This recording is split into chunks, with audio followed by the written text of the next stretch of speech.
Live from Fargo and serving you on TV, online, and on the go. This is Valley News Live 10 at 10. You get probation for stupid things like possession of marijuana or breaking a window.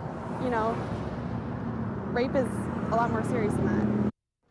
Crowds marching to bring a dark matter into light. Good evening, everyone. Thanks for joining us this evening. MSUM students and others from the FM area protested across Veterans Memorial Bridge to fight for justice in all rape cases, spurred on by a 2013 case where the accused took a plea deal and will likely not serve any jail time. Many of this event at the event told Valley News Team's Christina Craig this isn't just one instance, that this crime happens more often than we think.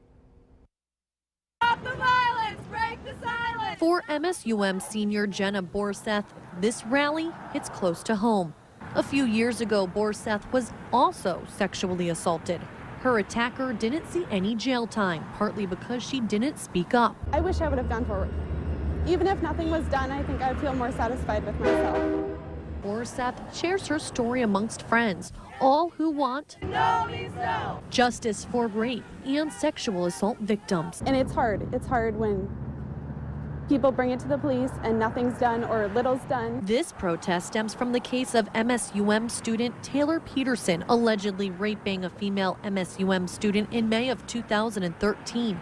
But after reaching a plea deal, he also didn't see jail time. When you think of what happens to countless women and individuals that encounter a sexual assault and they have to live with the trauma for the rest of their lives, while that person gets to walk free, he gets to live his life without a second thought to it, I want that to change. It's sending a clear message that sexual attackers need to be held accountable. In fact, every 1 in 5 women are sexually assaulted. It doesn't get reported. And when it does get reported, it gets treatment like this, where it's not a big deal. Telling people, don't come forward. This problem has always been here, and now people are starting to speak up about it. It happens more often than you think. Whether it's giving a victim the courage to speak out or bring community awareness, this group is marching in an effort to create change. In Fargo, Christina Craig, Valley News Live. And many students at today's rally mentioned that they would like to see North Dakota and Minnesota's court systems create more laws to hold sexual attackers accountable. An autopsy is scheduled for tomorrow on a body recovered from the Cheyenne River today, believed to be missing snowmobiler Cole Schwint. The clothing appeared similar to what the Moorhead man was wearing when he went missing while snowmobiling on the Cheyenne in December. West Fargo police say the thick ice created many challenges in trying to find Schwint's body. We're hoping that there is closure for the family. They've been very concerned about where Cole was and whether or not he would be located. The body was found along Goldenwood Drive by 2 men walking in the area along the river. The Arkansas House of Representatives has approved the Religious Freedom Restoration Act. This afternoon's vote was 67 to 21. Now, this measure is headed to the desk of the governor. Opponents of the measure say that they fear the law will lead to discrimination against gays and have urged the governor to veto the bill. But the governor has already said he plans to sign the act into Arkansas law. Here in North Dakota, a House committee has voted not to endorse a bill to outlaw discrimination based on sexual orientation. The bill was narrowly approved last month in the Senate. Similar bills failed in the past 2 legislative sessions. Senator Heidi Heitkamp invited Deputy Secretary of Homeland Security Alejandro Mayorkas to Grand Forks today to talk about border security and rail safety. But was it appropriate for Mayorkas to be here? Well, he's been under investigation for months over the controversial EB-5 visa program, where basically anyone with $500,000 can apply for a visa through the government.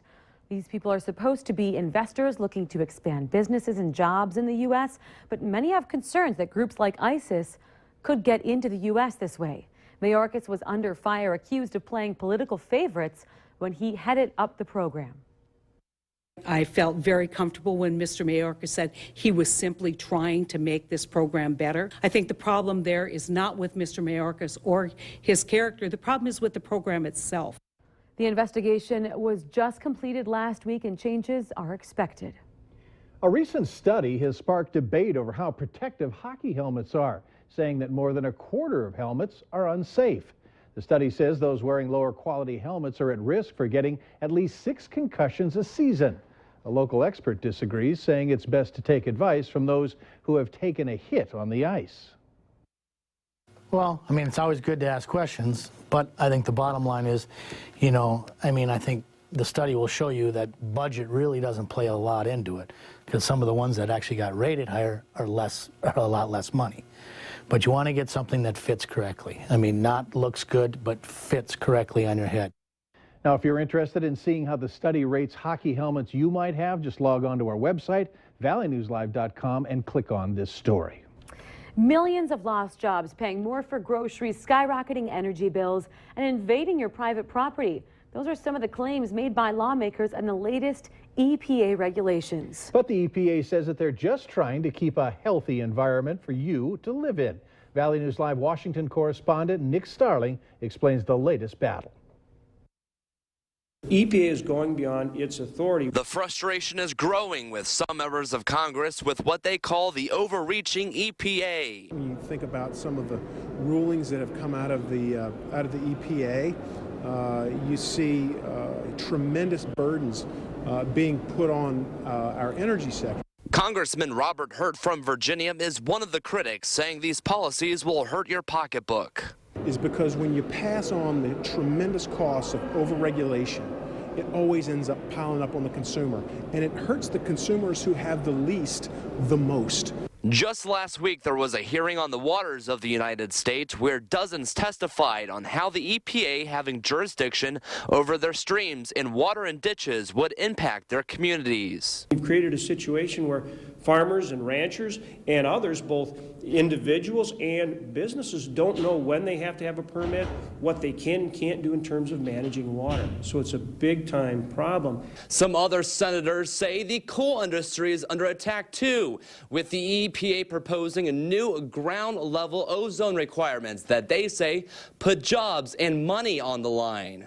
We'd have 31 counties that would be affected. We're talking about tens of thousands of jobs that could be in jeopardy. The EPA, however, stands by its claims, saying, quote, EPA estimates that reducing pollution to meet the standards in 2025 will yield annual benefits of 6.4 to 13 billion annually for the standard of 70 parts per billion. I just think we have to find a way to weave a balance between the environment and the economy. In Washington, Nick Starling, Valley News Live. The Environment Protection Agency hopes to have its new ruling this spring. Well, tomorrow you can send in any suggestion you want for a new UND nickname. The Nickname Committee will launch a month-long campaign to seek submissions for a new nickname defining UND's athletic teams. Now, everyone's invited to give their thoughts, and the process is pretty easy. First, go to valleynewslive.com, click on the hot button, and you will see a link to the UND nickname suggestions there. Online suggestions must be 25 characters or less and will be accepted starting tomorrow until April 30th.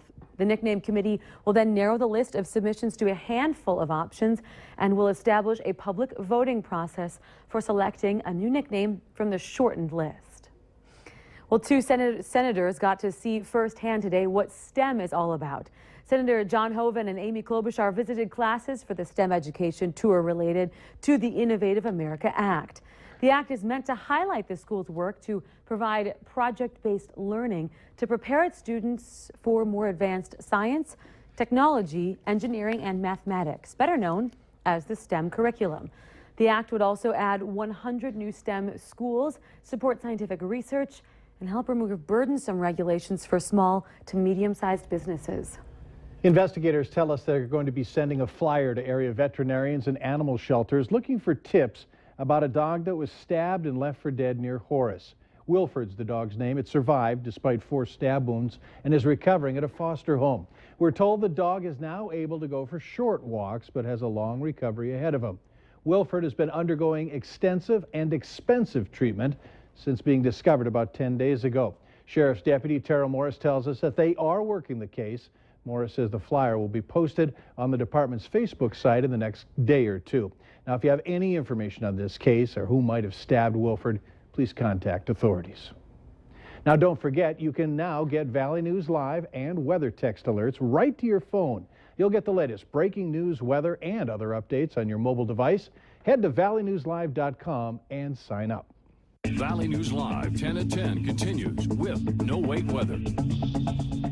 Well, March is going out like a lamb. Oh, and that's no complaints here about that. He got to do, lots of yard work, so that he's happy. Right. That's true. That's very true. And you could probably do some yard work tomorrow, too. Good. Yeah, the wind may help blow some of those remaining leaves off your lawn, too, or into your lawn as well. But we do have some changes coming up in the forecast, but the weather should still be nice for the next 24 hours. As far as temperatures are concerned, a nice clear sky out there tonight, 52 degrees, and wind pretty light, but it is starting to pick up out of the east-southeast at 13 miles per hour. So really a nice evening, and it was a gorgeous day today. Our current readings across the region, 50 degrees in Grand Forks. We're at 49 over in Jamestown and into northwestern parts of Minnesota, 46 degrees in Thief River Falls. In Bemidji, the cool spot at 42 degrees right now. So starting to cool down, especially in the north. That's where winds are still out of the east, single digits in Minnesota, but we do have some wind now picking up into the teens, 15 miles per hour in Fargo and 13 in Devil's Lake. Wind starting to make a more southeasterly shift for us for tonight, and that'll help to reinforce that warmer air and keep our temperatures up tonight as well. One little spot of some showers, perhaps a couple of snowflakes mixing in there. You can see a little pink there on the radar in the northwest angle of Minnesota. Otherwise, things looking rather quiet across the entire viewing area. And as we look at the tri-state region, those clouds starting to push in, but partly cloudy still across much of the state of North Dakota as that storm system continues to wind up as it moves its way eastward for tonight. So here's a look at what we can expect to see over the next 24 hours.